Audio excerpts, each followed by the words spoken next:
Not everyone who drains you raises their voice. Some smile while they do it. And if you're not paying attention, you'll start thinking their exhaustion is your responsibility.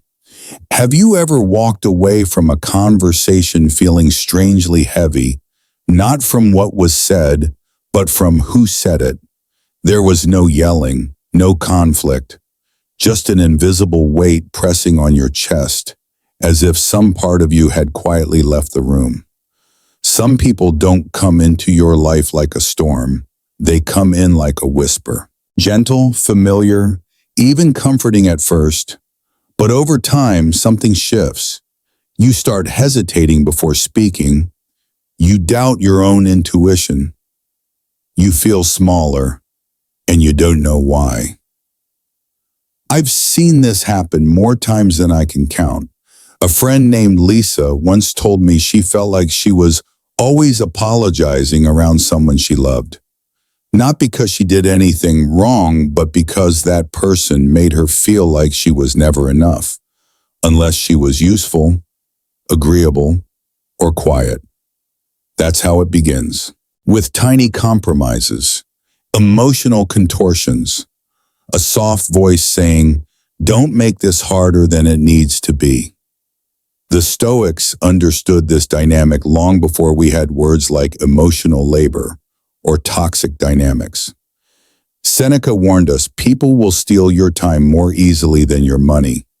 Marcus Aurelius reminded us that our minds, our attention, are sacred.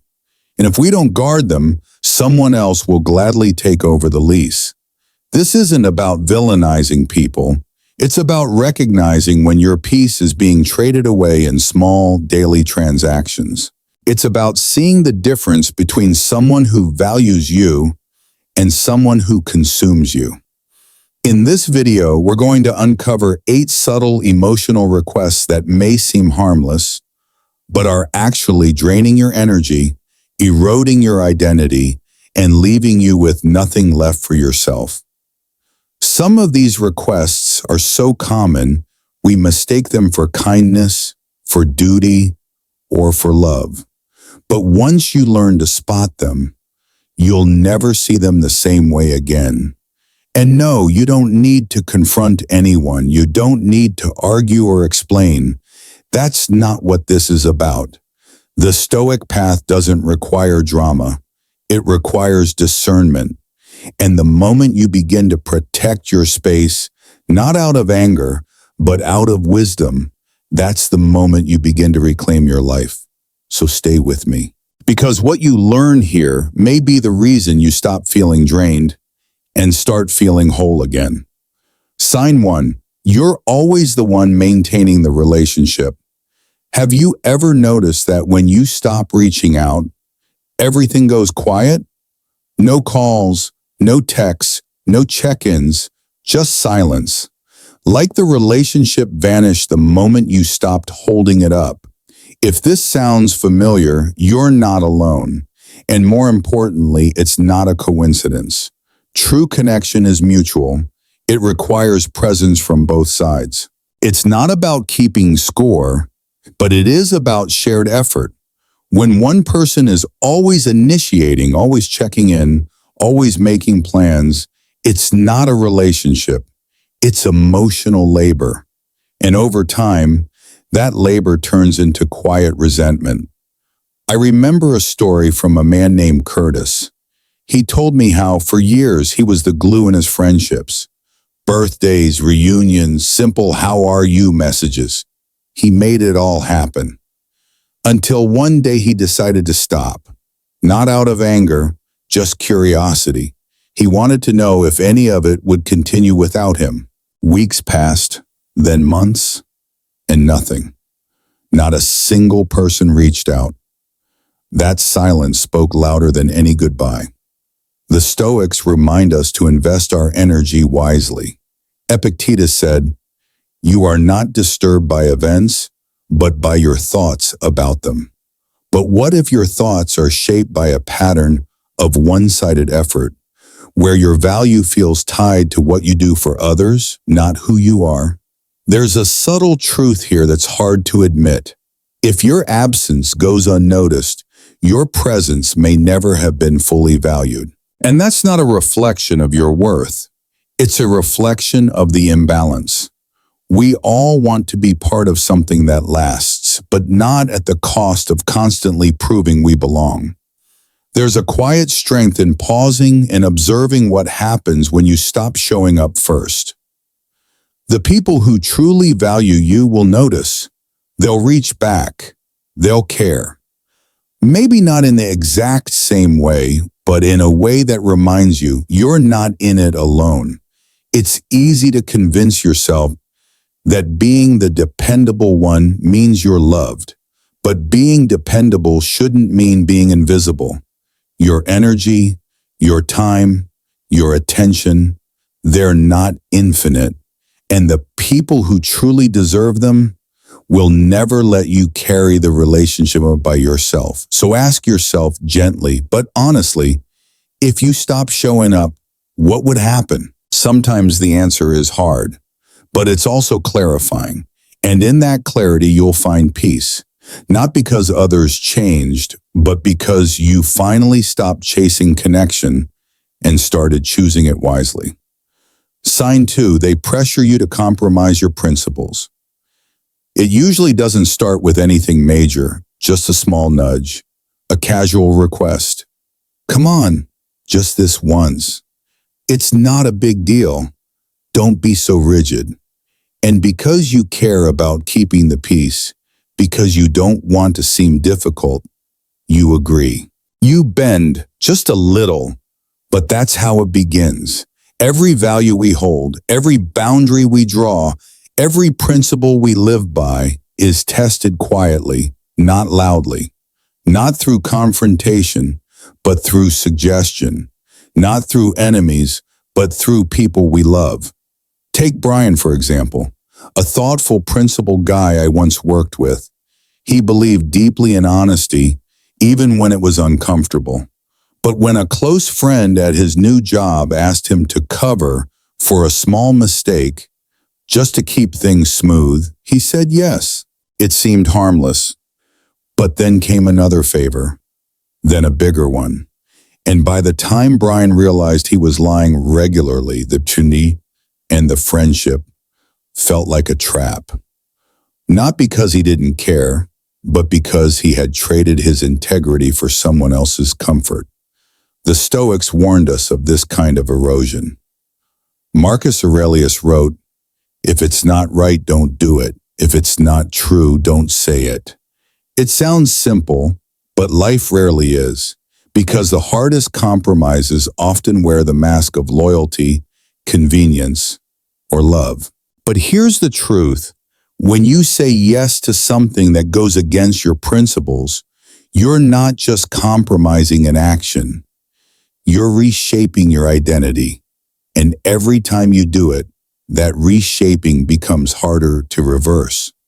Over time, you might find yourself doing things you once said you'd never do, laughing at things you don't find funny, supporting things you don't believe in. And the worst part, you don't even notice it happening until one day you do. And by then, it's already cost you something internal, something sacred. It's easy to think that boundaries make us cold or rigid, but in reality, they are what keep us centered. They remind us who we are when the world tries to pull us in every direction. Anyone who truly respects you will never ask you to go against your values. They won't push you to bend your morals for their convenience. In fact, they'll admire your consistency even when it doesn't benefit them. So the next time someone asks you to just bend a little, pause. Not to judge them, but to check in with yourself. Is this who I want to be? Is this something I'll be proud of later? Because living with integrity may cost you a few moments of approval, but it saves you from a lifetime of regret. Sign 3, they use your past to control you. There's a difference between someone who remembers your past and someone who uses it against you. When a person truly forgives you, They release the grip of what happened. But when they keep bringing it up, not to heal, but to shame, you're no longer in a relationship. You're in a contract built on guilt. I once spoke with a woman named Carla, who spent years trying to make up for one mistake she made in the early stages of her marriage. It was small, something she had already owned up to, apologized for, and worked hard to grow from. But her husband never truly let it go. Every disagreement circled back to that one moment. "You remember what you did," he'd say. Or worse, "I forgave you, but don't make me regret it." Over time, Carla stopped speaking her truth. She stopped making requests. She shrank, not because she was guilty, but because she had been trained to feel that way. The Stoics teach us that guilt can be useful if it leads to growth, but once it becomes a leash tied to someone else's control, it no longer serves you. It traps you. Marcus Aurelius reminded us the best revenge is to be unlike him who performed the injury, meaning we are not defined by our mistakes but by how we respond to them. If someone is constantly dragging you back to who you used to be, they're not walking with you. They're pulling you away from who you're becoming. And let's be honest, we've all made choices we're not proud of. That's part of being human. Growth is messy, maturity is nonlinear, but the people who truly love you, who respect your effort and evolution, won't weaponize your past to win arguments or control your behavior. They'll remind you of how far you've come, not how far you once fell. Using someone's past as leverage isn't strength, it's insecurity. It's a refusal to acknowledge the present version of a person because doing so would require giving up control. So ask yourself, is this relationship built on mutual trust or quiet power plays? Do they see who you are now, or are they still punishing who you were? Forgiveness isn't real if it comes with strings attached. True forgiveness is free. It holds space for growth, not leverage for manipulation. You deserve relationships where your past isn't a prison, where your effort, not your errors, defines your worth. Sign 4. They manipulate you through your kindness. Some people don't take advantage of your weaknesses. They take advantage of your strength, especially your kindness. It's subtle. They don't yell. They don't threaten.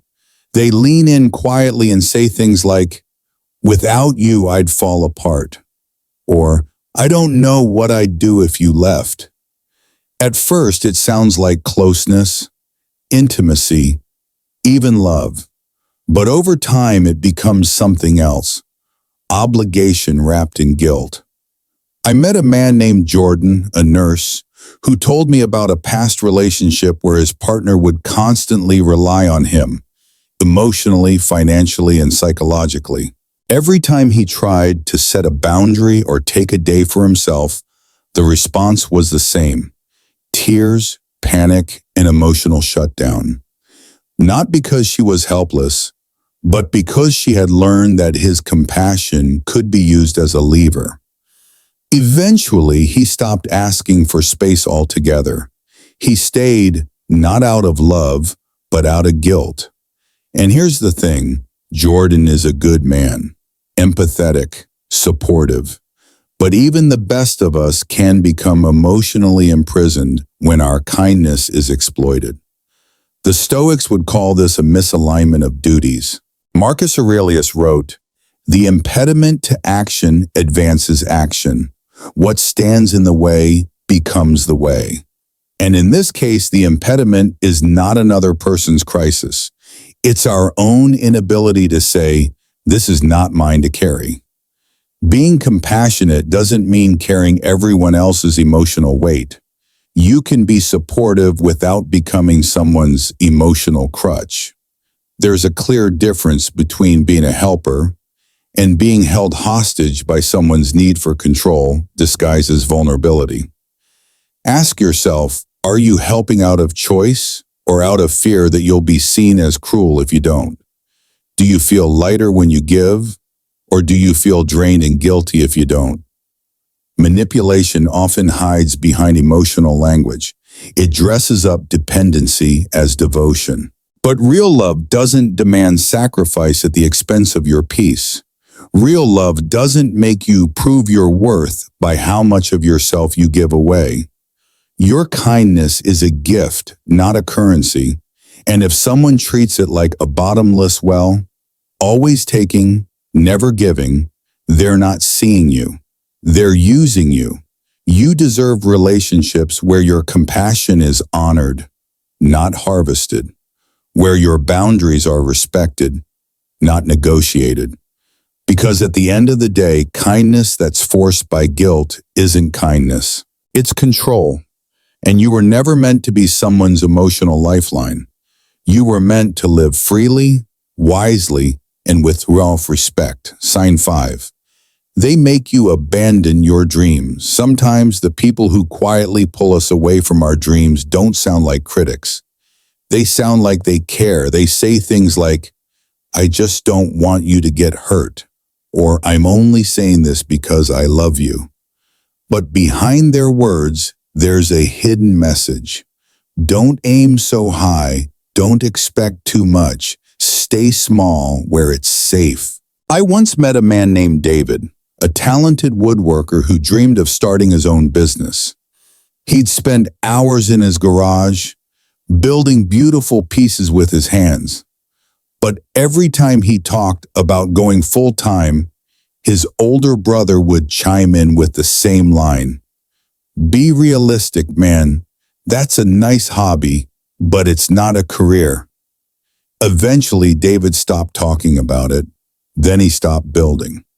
Not because the dream disappeared, but because it was slowly starved by someone else's fear. The Stoics teach us that fear, especially the kind we inherit from others, is one of the greatest obstacles to clarity. Epictetus said, it's not things that disturb us, but our opinions about them. When someone we love gives us their opinion, wrapped in concern, it can slip under our defenses. We start doubting not just the dream, but ourselves. And here's the truth. Most people aren't trying to hurt you. They just can't imagine more for themselves, so they struggle to imagine more for you. Your ambition unsettles their comfort. Your vision reminds them of everything they stopped believing in. But your dream isn't their responsibility, and it doesn't require their approval. Dreams don't always make sense on paper. They aren't logical or safe. They come from somewhere deeper, a quiet place inside you that says, there's more to life than this. That voice deserves to be heard. Ask yourself, do you feel more alive when you're around them, or more unsure? Do you leave conversations feeling lit up or shut down? The people who truly belong in your life won't ask you to shrink so they feel more comfortable. They'll fan the flame, not smother it. They'll remind you that every bold step you take is worth celebrating, even if they don't fully understand it. Your dream may be delicate, but it's not fragile. It doesn't need permission. It needs your protection. So if someone's voice is dimming your fire, don't silence yourself. Step back, reclaim your space, because the world doesn't need more people playing it safe. It needs more people brave enough to build the life they imagine. Sign 6, they make you lose your sense of self. There's a strange kind of loneliness that comes from being surrounded by people and still feeling invisible. You laugh when you don't feel like laughing. You agree when something inside you says, this isn't right. You become who they want you to be, so you don't lose the connection. And yet, in the process, you lose something far more important, yourself. A woman named Teresa once shared this with me. She was in a long-term relationship where, little by little, her personality began to disappear. She stopped sharing her opinions because her partner would mock them. She dressed differently, avoided old friends, even changed how she spoke, toning down her energy to seem easier to be around. One day she looked in the mirror and said, "I don't even know who this is anymore." And not in a poetic way, in a painfully literal one. The Stoics spoke often about living in alignment with nature, not the trees and wind, but your own nature. Epictetus said, "First say to yourself what you would be, and then do what you have to do." But how can you act in alignment with yourself when you're no longer sure who you are? We don't become lost all at once. It happens slowly, in moments of self-abandonment, when we shrink our voice to make others more comfortable, when we silence our joy so we're not too much, when we trade authenticity for acceptance again and again.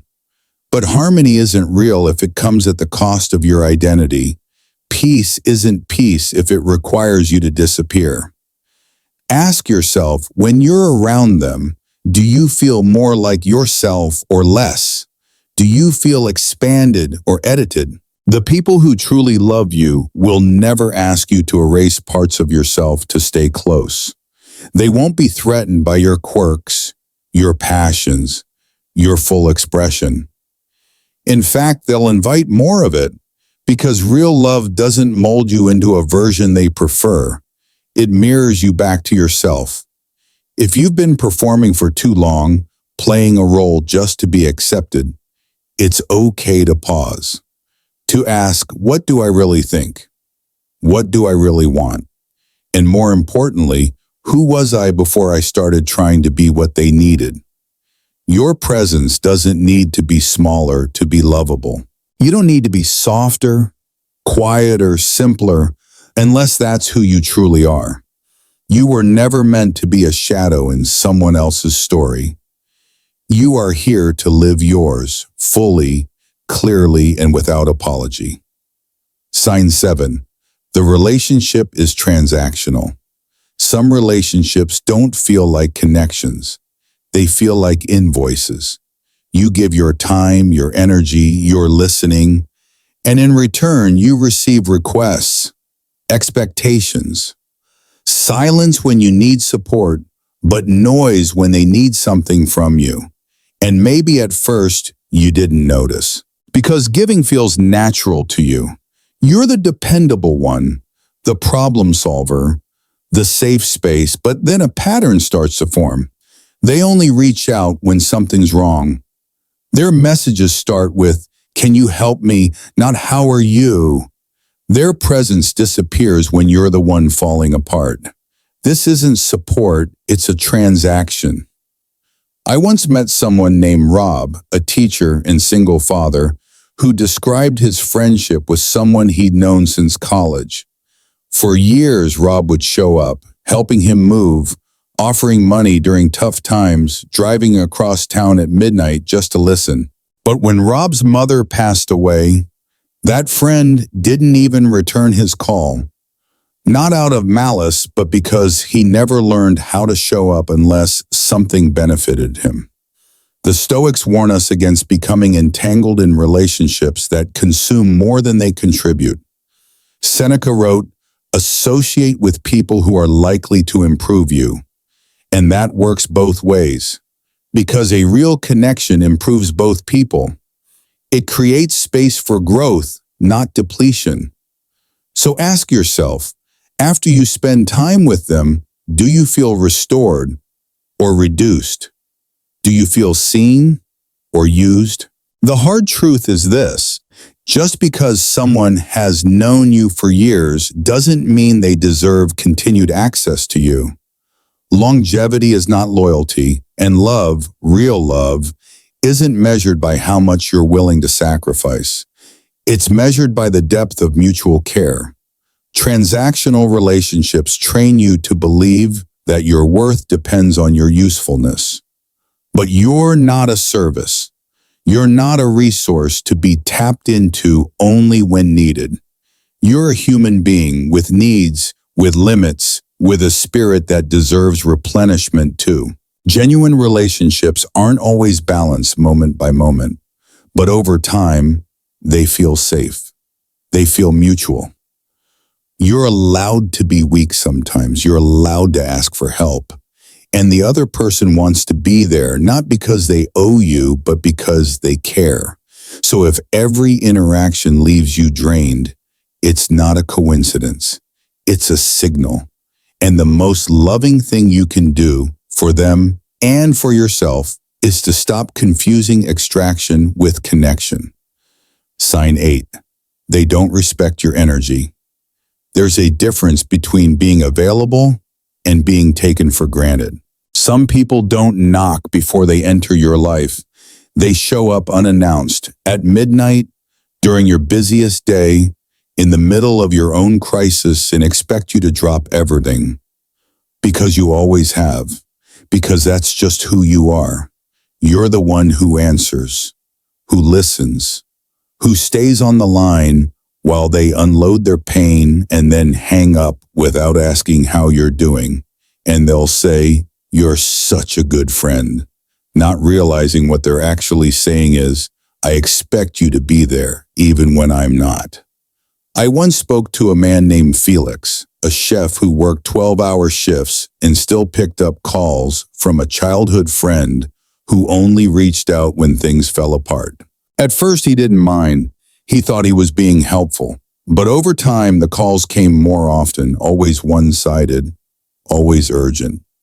Felix started dreading his phone ringing, not because he didn't care, but because his own life had no space left. He was tired emotionally and physically, but when he finally set a boundary, that friend said, "Wow, you've changed." Yes, he had. He stopped offering his energy to someone who never saw it as sacred. The Stoics remind us to protect our inner life. Marcus Aurelius wrote, "Ask yourself at every moment, is this necessary?" Your time, your attention, your presence, these are not infinite resources, and just because someone is struggling doesn't mean you're required to carry their weight without question. Kindness is not the same as availability. Compassion doesn't mean self-neglect. Ask yourself, do I feel like I have to be on call for this person? Do I feel guilty when I take time for myself? When someone sees your energy as a bottomless well, they're not connecting with you, they're connecting with what you give them. And when the giving stops, so does the relationship. That's not love, that's dependence. Real connection is built on mutual respect. It understands timing, it honors boundaries. The people who truly value you won't demand constant access. They'll ask, "Is this a good time?" They'll check in with intention, not just with need. You are not obligated to always be available. Your presence is a gift, not a guarantee. And the people who truly belong in your life will never treat it like anything less. Every person you allow into your life shapes the life you're building. Some lift you higher, others pull you quietly inward, shrinking your voice, clouding your clarity, leaving you questioning your worth, and it doesn't always come with warning signs. Sometimes it comes through routines, unspoken expectations, and the slow erosion of self-trust. That's why boundaries aren't just about protection. They're about clarity, about deciding with calm conviction who gets a front row seat in your life and who doesn't. Not because you're angry, but because you've learned the cost of letting the wrong energy stay too long. There's a question I've come to ask myself often, and maybe it'll help you too. After I leave a conversation, do I feel lighter or heavier? Do I feel seen or managed? Because those feelings are data. They tell you everything you need to know about whether a connection is nourishing you or draining you. The Stoics never told us to shut people out, but they did warn us to be discerning. Seneca wrote, "Associate with those who will make a better man of you." That advice still holds today. Not every connection deserves continuation, and not every form of loyalty is healthy. You are allowed to choose peace over performance. You're allowed to walk away from what depletes you, even if you once called it home. That's not selfish, that's wisdom. The life you're building deserves to be filled with people who see you clearly, who respect your space, and who never ask you to become less in order to stay close. So take inventory, not out of fear, but out of intention, because who you walk with shapes where you're. And if this message resonated with you, I invite you to subscribe for more content like this, thoughtful, grounded, and designed to help you live with clarity and strength. Feel free to share your own experiences in the comments below. I read them, and you never know who might be quietly helped by your voice. Until next time, protect your peace, honor your path, and keep walking forward. You don't owe anyone your silence, but you do owe yourself the truth.